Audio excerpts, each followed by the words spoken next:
I don't really know what to say right now, but this is a very pertinent time to make a video because this is a very interesting place I'm in. Um, One of my best friends in life, his name is Jason. I met Jason when I was 18 years old, and Jason brought me into.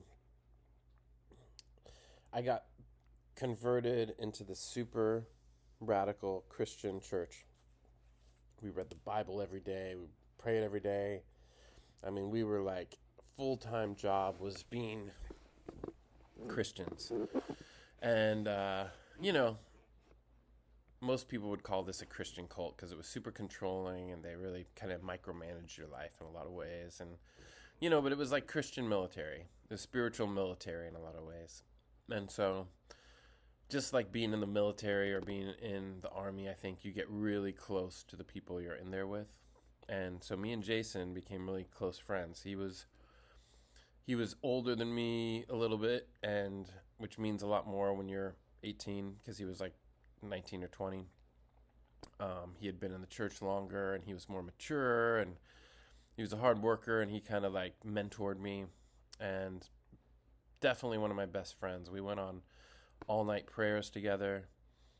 We had one night where we fasted all day long, and then we prayed all night. Like we went to different spots around the city and we prayed over the city. We prayed for everybody there, and at one point we had the most. It was the first kind of surreal experience where we both felt something at the same time. It was like, it felt like the Holy Spirit or something. That was the only thing at the time that I could have compared it to, was the Holy Spirit. Just this amazing thing came over us, and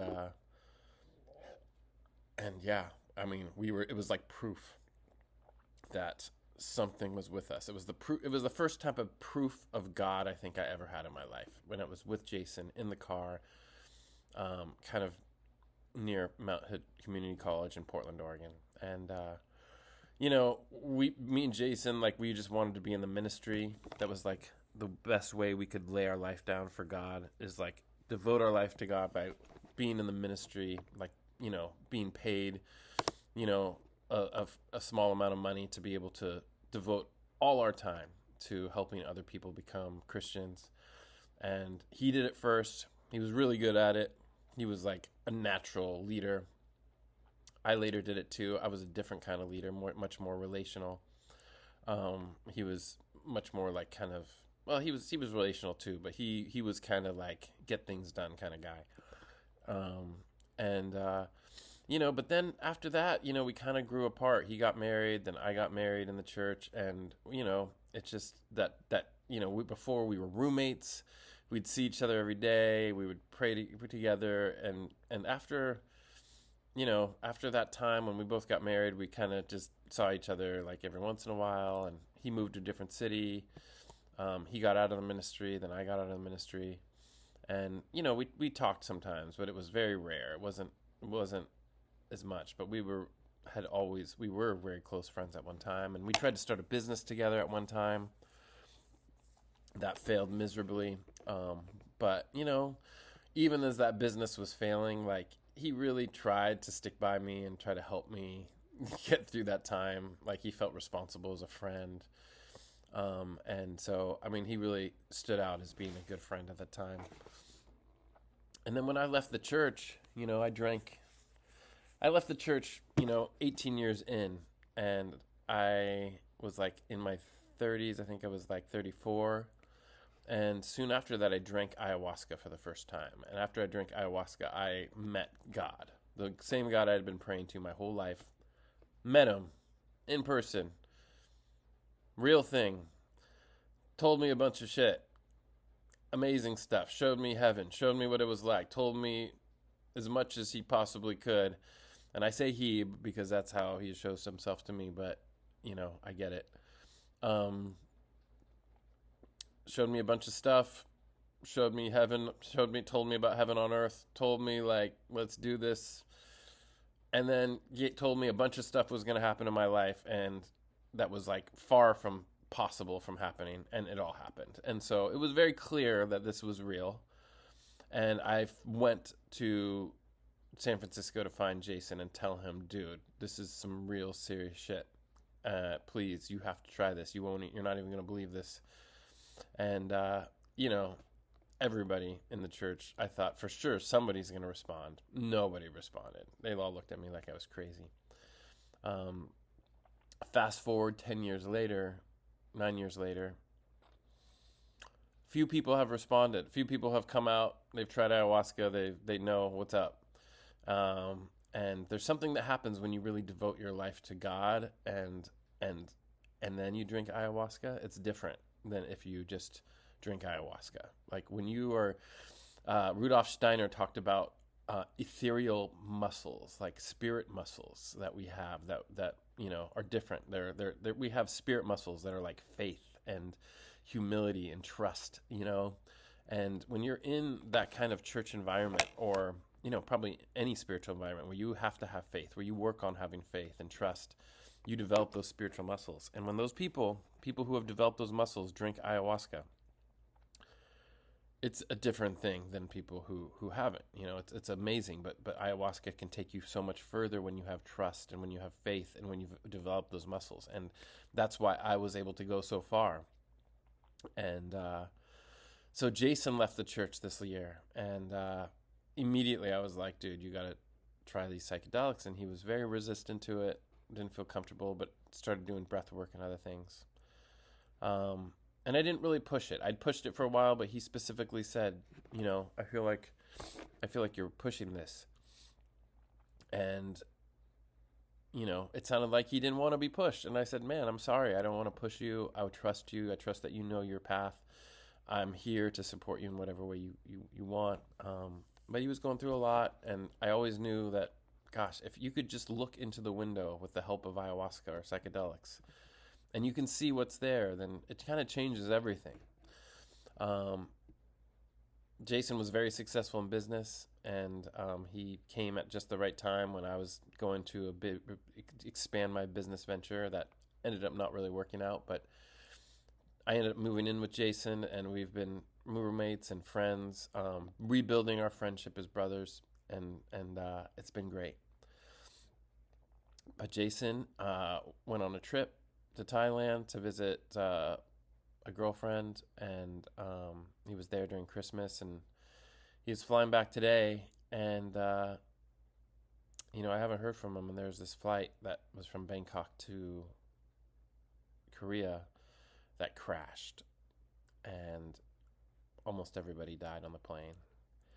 And at the same time, I have a really good friend named Jasper who's pretty magical, and she sent me a video, a Blink-182 song called One More Time, that talks about strangers to brothers to strangers again. That kind of echoes our relationship. And it talked about planes crashing and having to die in order to say goodbye. And it was just like, what the fuck?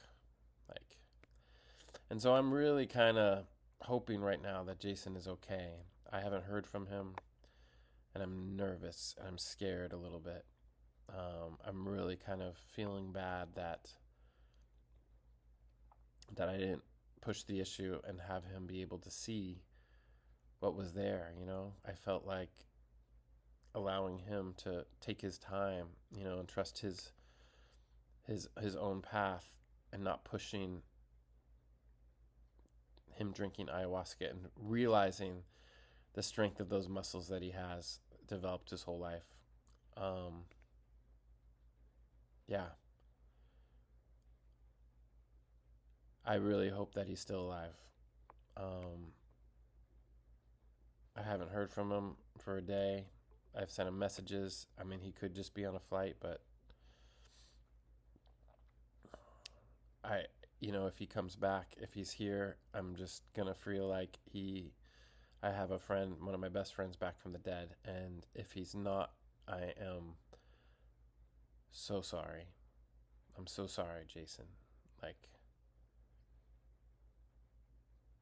I'm so sorry. I'm so sorry that, yeah, I mean, I did honor your wishes, and I honored what you had asked, but I feel like by not pushing or not talking about it enough. Like, you didn't get to have an experience that would have shown you just how amazing and beautiful of a person you actually are. And I know that you were struggling with that in these last few months. You know, you were struggling to see how beautiful your heart was and is. Your heart is. And man, I just feel like this changes the way I'm going to approach things, you know, no matter what. I mean, I hope you're here and that this is just a miscommunication and I hear back from you within the next, you know, I'm going to go to sleep. It's 3:30 in the morning, almost 4, and I'm going to go to sleep. I hope I wake up and I get a message from you. And if I do, it doesn't matter. It's still going to change things because this is like this is real. This is very real for me. And it'll be like having you back from the dead. And yeah, and I'm going to hope for that. I'm not going to say that you're not here with us, but it's definitely been a moment. One of those realization moments that's gonna, you know, I'm a very soft person when it comes to allowing people their own boundaries and finding their own path. But I'm kind of starting to see from this experience that, you know what? It's like I've traveled to a different country by boat. And that country it's kind of like that whole story of when the Israelites went to Canaan and they saw that it was a land flowing with milk and honey, just like God said. And, you know, they were like, let's go do it. And, you know, some people didn't have faith and said, oh, well, it's not that great or whatever. And they put fear into people. And I feel like I've seen the promised land. I've looked through the window that is ayahuasca, and with the spiritual muscles that I developed, I could see everything. I can see everything. And it's real, and it's here, and it's coming, and there's nothing's going to stop it. But I also feel like I need to know that. I need to say that. I need to be serious about it. I need to be much more serious about it because it's a serious thing. Sometimes I joke a lot because it's like it lightens the load, and I feel like I want people to approach with a very lightheartedness and almost a playfulness.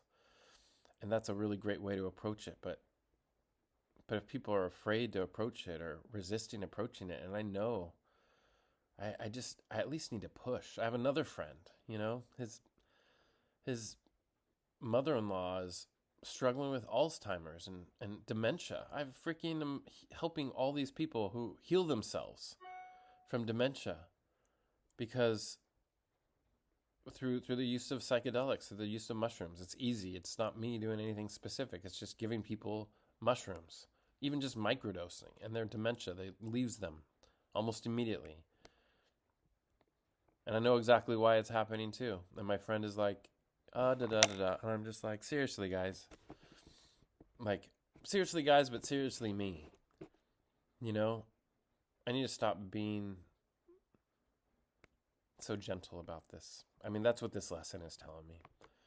You know? I mean, of course, be gentle. Of course, honor people's wishes. Of course, if people give me a hard no, then I'm not going to keep on pushing it. But also, I'm going to have a lot more serious conversation with my family, with my friends, with the people who are fucking around, because I like to keep it light. I hope, Jason, that you're alive, that you're well, that this is just a weird coincidence, but whether this is a coincidence or not, this is changing me, and I'm going to grow up, even though I'm grown up.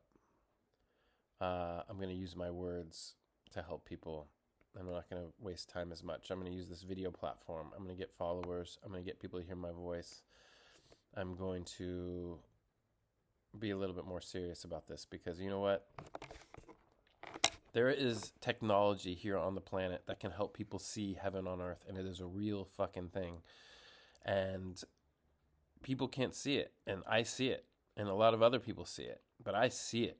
I see it clear. It is not a joke. It is a real thing, and it is not a simple path necessarily, but it is a path. And if everybody found this, even if just a few of us found it, everything's changing, and it will change. It's like no doubt about it. Like it's going to happen, but I've been taking my time. I've been being slow, and I think this is, if anything, this is a sign to me like, okay, cool. It's time to take it a little bit more serious. It's time to be serious. So here I am, Keon, being born again, becoming a more serious person, still having fun, still in my joy, still lighthearted, still childlike, still joyful, happy all the time, because what else is there to be once you've seen this thing? But also because I love the people around me, whoever is in my presence or whoever sees my videos and watches out, I'm going to speak to them the truth, and I'm not going to do it so lightheartedly. So this is what I'm experiencing right now. I've lost my best friend, one of my best friends in my life, my roommate, somebody who's been taking care of me and supporting me financially, even by giving me a place to live when my business was taken away, in a sense. Yeah, a really good friend, and I really hope you're here still, Jason. And yeah, thank you all for watching.